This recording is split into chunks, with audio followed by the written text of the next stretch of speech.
So very good morning to one and all. Okay, let us start with the webinar. So the title of the today's webinar is a question, not a statement. Like, are you doing your SIP right? And I'll be honest with you, most of us, including seasoned investors, are not. Not because we picked the wrong fund, not because the market betrayed us, but because of a handful of silent mistakes that compounding just as ruthlessly as our returns are supposed to. Over the next 30 minutes, we are going to decode the winning SIP strategy, the silent mistakes most investors make, and the hidden multipliers that quietly separate the builders from everyone else. So in this slide, we are going to discuss about the uncomfortable truth. Your SIP isn't underperforming, you are. I want you to sit with these three numbers. This first number is 67%. That's the proportion of Indian SIP that get discontinued within the first 3 years. Yes, 3 years. Which in compounding terms is barely the warm-up. Most investors quit before the engine has even started. And the second one, the 3.2%. That's the average gap between the fund returns and the investor returns. Same fund, same period, different outcome. That gap isn't market risk, that's behavior. It is the cost of panic and it's the cost of timing of switching of the funds. And finally, the 1 in 5. Only 1 in 5 investors actually achieve the financial goals they set out for when they started their SIP. The 4 others drift. Now, none of these numbers are about the fund. They are about us. And that's actually the good news because it means the fix is in picking a better fund. The fix is in our hands. So in this slide, we are going to reframe what an SIP actually is. A SIP is not a product. You don't buy an SIP the way you buy a fund. A SIP is a discipline. And then winning SIP rests on 3 pillars. Most investors get one right and completely ignore the other 2. The pillar 1. This is the math. Compounding is unforgiving in the early years and overwhelming in the later ones. You can't accelerate it. The one thing you can do is protect it from interruption. Every pause, every withdrawal, every let me restart next month, that's interrupting the math. Now the pillar number 2, the temperament. This is the discipline. Here's a phrase I want you to remember. Returns are stolen, not lost. Passing during dips, chasing fads, jumping to last year's winner, that's how returns get stolen from your portfolio, not by the market. It is simply because of us. And the third pillar is the targeting. This is the strategy. An untargeted SIP is just a saving habit. It's fine. It's better than nothing. But a goal-anchored SIP, one with a number, a horizon, and a defined outcome, that becomes a wealth engine. Most people have time. Few have temperament. Almost nobody has targeting.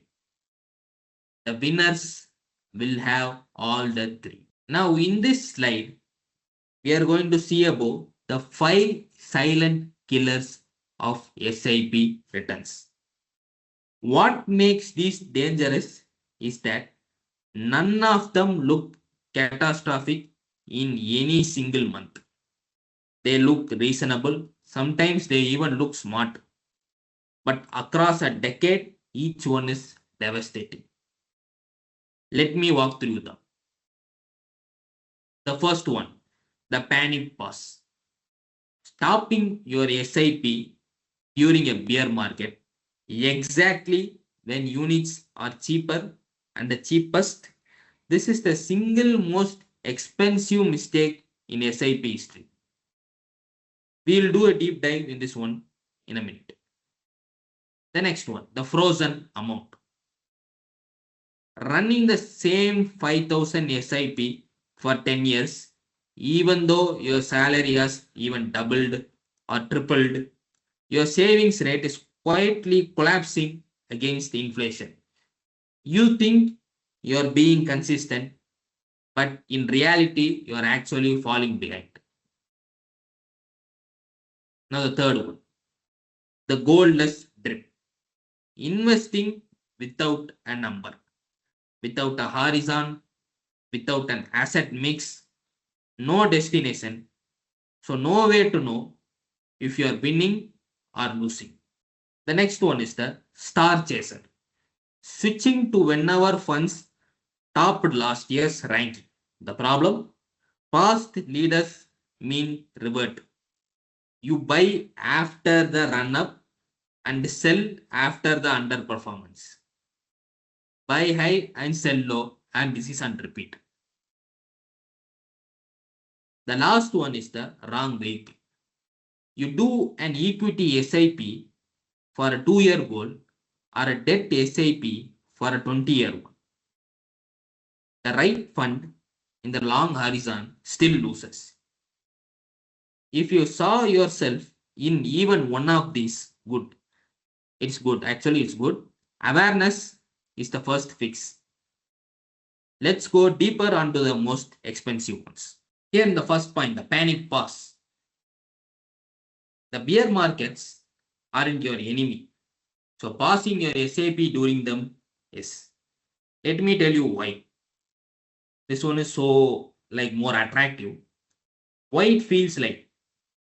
So your portfolio is bleeding red and your headlines are screaming recession. Your friends are texting you about gold and fixed deposit. Stop the SIP feels like stopping the bleeding. It is amputating the recovery. Here why it is actually wrong. A falling NAV means your same 10,000 rupees or 20,000 rupees SIP, or even it may be a lakh SIP, is now buying you more units. Those are discounted units. And those discounted units do the heavy lifting in the next bull cycle. They are the ones that produce the multi-bagger years. Stop the SIP during a cash crash and you skip the sale. It's like sale in the market.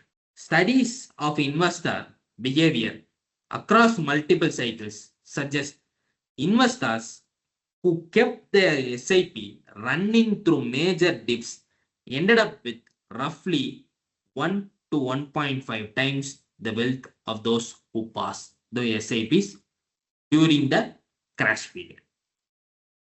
As you can see in the graph, like once markets are tend to move higher, the your units also will be at a higher price. But in the bear market, your units will be at the lower price, and for the same amount, you are buying additional units, which will create wealth during the bear market, bull market.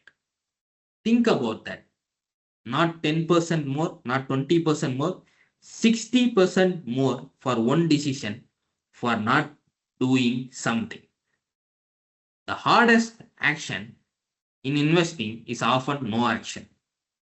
SIP rewards the patient, they punish the panic. Here in this slide, let's flip from the killers to multipliers.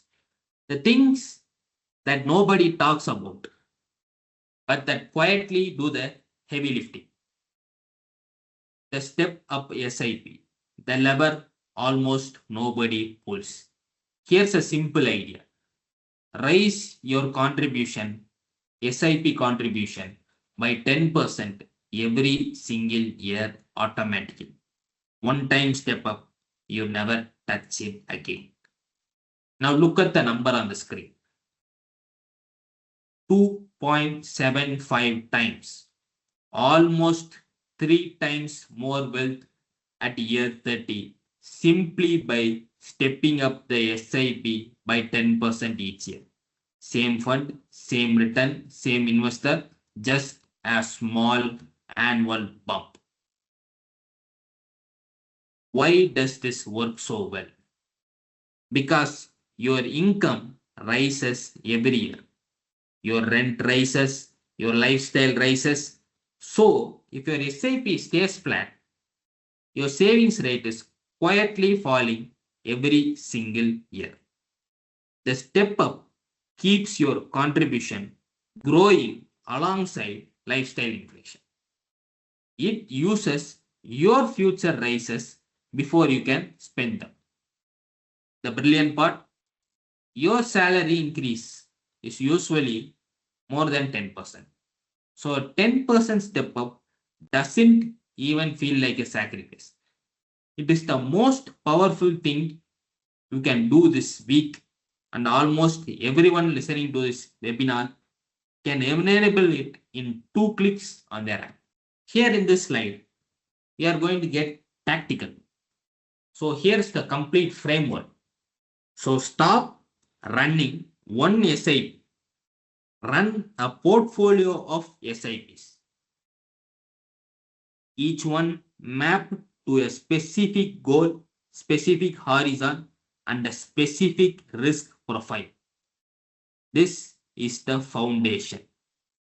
Before you even start thinking about which fund to pick,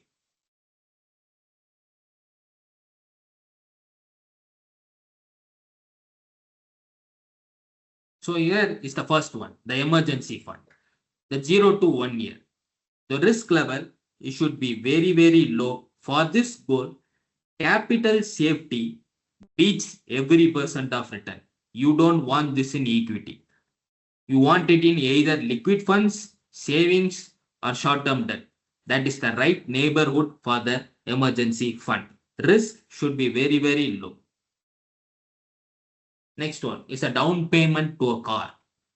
Like here, you can take the risk as a moderate. You want some growth, but you can't afford a 40% drawdown 6 months before you need the money.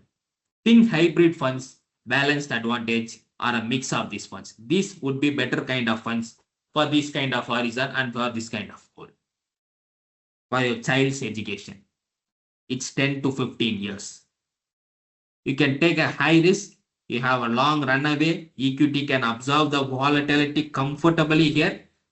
The volatility is the price you pay for the higher long-term return. Pay it gladly.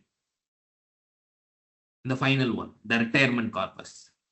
So 20 years or more. Here also you can take a very high amount of risk. This is your maximum compounding window. Don't waste it in a low return vehicles. Time is the asset here. Let it work. Notice what we did not talk about. Fund names, star ratings, NAVs. Those come after. The horizon decides the category. The category narrows the funds. The fund is the last decision, not the first decision. I'll repeat this point again. Notice what we did not talk about here. The fund names we didn't talk about here. The star rating of the funds we didn't talk about here. The NAVs of the fund we didn't talk about here. Those comes after the horizon. The horizon decides the category. The category narrows down the fund. The fund is the last decision, not the first decision. Compounding is backloaded. Massively, brutally backloaded. Let me walk you through a single 10,000 rupees SIP at 12% CAGR, no step up. At 5 years, your corpus is about 8.2 lakhs, invested 6 lakhs. So made roughly a return of around like 2.2 lakhs. You're still building. This is where the doubt peaks. This is where most people quit. The portfolio doesn't feel like it's working hard enough. Hold that thought. At 10 years, now we are at 23.2 lakhs. You have invested 12 lakhs. For the first time, your returns are roughly equal to your contributions. The engine is starting to turn over. At 20 years, the portfolio reaches a crore. You have still invested only 24 lakhs. Most of that number is growth, not savings. At 30 years, it's 3.5 crores. Your total contribution still just 36 lakhs. Your money has grown roughly 10 times your contribution. This is the backload. This is what everyone is chasing. This is what people miss when they quit at year 5 because the returns aren't great. Here's the cruel part. Most of the wealth you will ever build from an SIP come in the last third of the journey. If you quit early, you don't get a proportional reduction in wealth. You almost forfeit everything. The 5-year investor doesn't get 1/6 of the corpus of the 30-year investor. They get about 1/40th. It's not 1/6, it is 1/40th. The single most valuable thing a long-term SIP investor can do is not quit at any point of time. So in this slide, we are going to do a self-check. Now, I want you to do something uncomfortable. Look at these two columns. The drifting investor on the left, the anchored investor on the right. Go through each row honestly, find yourself. Now, the drifting investor will start an SIP because a friend recommended a fund. Because my friend came in and he told that you buy this fund for this, it's performing for me well. So he buys that fund. But the anchored investor starts an SIP for a specific goal, like he wants to do a down payment to his house, or down payment for his car, or for his children's education, or something like that, for a specific goal with a targeted number. The drifter investors picks last year top ranked scheme. Like last year multi-asset have performed, last year multi-cap has performed. These kind of funds we'll be looking at. Last year gold has performed, silver has performed. So this year I'm going to pick that top year, the last year's winner you're picking. The anchored investor picks a fund category that matches the horizon and then only narrows it down to a fund. The drifter pauses contribution when the markets fall like 20%. The anchored investor doubles down or at least continues in the bear markets. The drifter increases the SIP when only income stabilizes. Like if he's like in his life, there may be some expenses, additional expenses coming in, or he might be taking a vacation or something like that. So income might not be stable or something like that, but he will be trying to increase the SIP when his salary is increased by like this much amount by X percentage or something like that. Don't ever do that. The anchored investor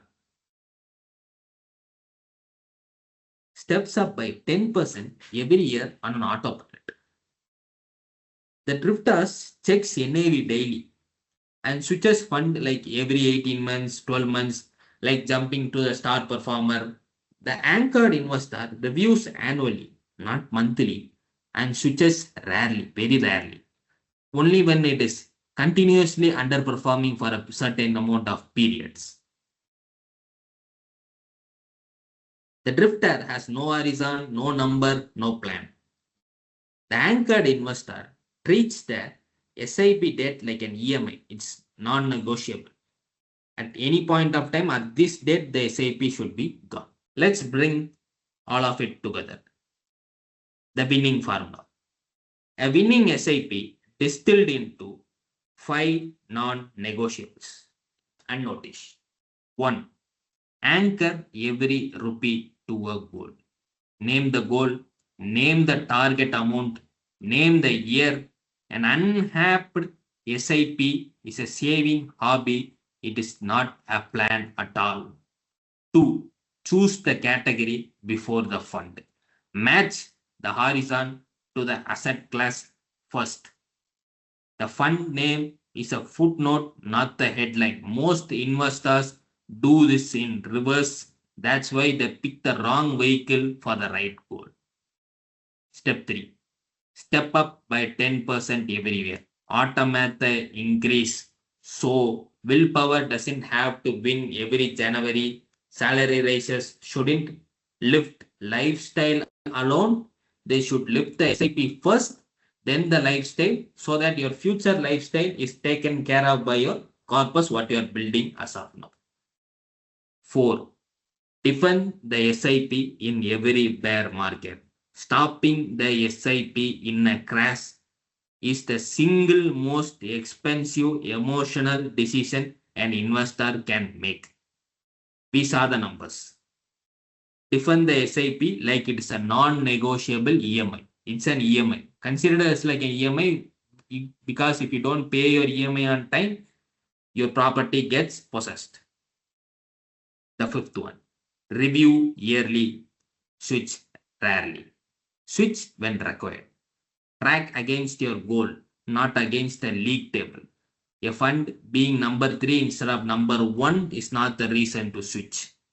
A fund underperforming its benchmark for 3 years running, that is a reason to switch. 5 rules, none of them require a finance degree. All of them requires discipline. So we are back to the question we are opened with. Are you doing your SIP right? If there's one line I want you to walk away with today, it is this. The fund doesn't decide your wealth, your behavior does. Now, I don't want this to be a webinar you watch, nodded along to, and forgot by Friday. So let me leave you with 3 concrete actions scaled by time frame. This week, write down each SIP, its goals and target year. If any are missing, fix that first. This month, enable the 10% step up. Most platforms hide it under modify SIP. This is just one click away. This year, run a single goal versus corpus review. Ask yourself, for every SIP, for each SIP at the current contribution and a reasonable return, will this actually hit the target by the target year? If it is short, adjust the amount or the horizon. Never abandon the SIP itself. That's it. 3 actions this week, this month, this year. Thank you for being in this today's webinar.